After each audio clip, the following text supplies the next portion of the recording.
à vous. Je m'appelle André Girard, enseignante en affectation spéciale, volet pédagogique.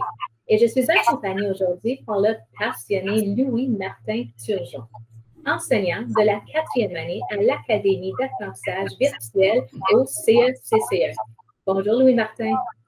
Allô, comment ça va? Ça va très bien, merci. Parle-nous des stratégies que tu utilises pour recueillir des preuves d'apprentissage et pour évaluer le rendement de tes élèves. Alors, j'utilise Google Sheet, qui est une des applications de Google Drive. Je construis des documents à plusieurs onglets. Chaque onglet représente une évaluation. Donc, j'ai appelé mon document Profil et preuves d'apprentissage. J'en ai un par étape.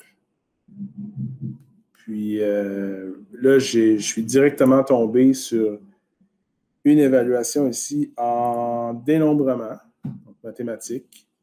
Comme on peut voir dans le bas, il y a tout plein d'onglets. J'en ai un qui s'appelle le compte, l'autre biographie, grammaire 2, compréhension de texte. Donc, là, vous allez me dire, OK, il y en a tellement, comment tu navigues là-dedans? Ben, si tu cliques ici, juste à gauche, tu as une espèce de menu déroulant qui te permet d'aller rapidement à tous tes onglets de ton document Google Sheet rapidement.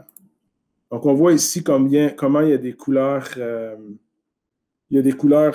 différentes, dépendamment du chiffre qui est là. Et chaque chiffre représente une note de A à D, finalement. Puis, donc, si je rentre une note, par exemple, ici dans l'espace blanc, je rentre un 3, ben, ça s'est transformé ici tout de suite en jaune, là. Je ne sais pas si vous avez eu le temps de voir ça. Voilà. Alors, la beauté de ce document-là aussi, c'est que je peux rentrer mes critères d'évaluation dans une case ici. Je donne mon titre, dénombrement. Je rentre mes critères d'évaluation d'une façon lisible. Et ensuite, je les mets à la verticale ici.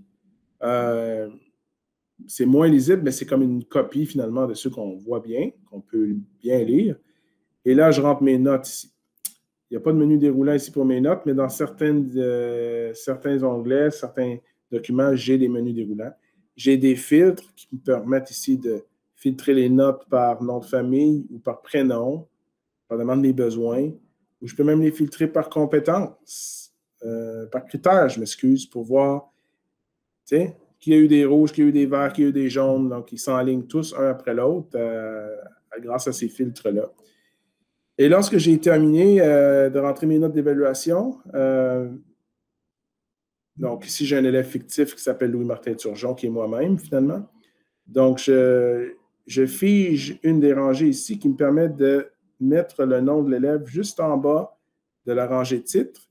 Et ensuite, avec mon instrument de capture d'écran,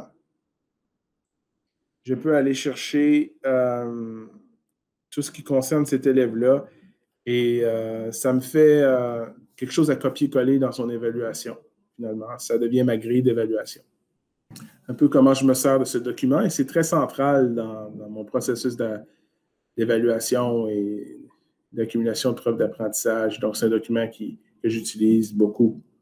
Je reviens souvent là-dessus, puis je peux aller chercher un peu toute l'information que j'ai besoin comme ça. Effectivement, c'est très complet. Puis là, tu me fais penser, ça doit être aussi un outil génial lorsque tu as des discussions avec tes parents, avec la direction, ou même lorsque tu as tes rencontres avec les autres, tes collègues de travail. Les données sont à la portée de la main. Oui, les données sont à la portée de la main. Je peux expliquer beaucoup de choses avec ces données-là. Merci beaucoup, Louis-Martin. Il n'y a pas de quoi.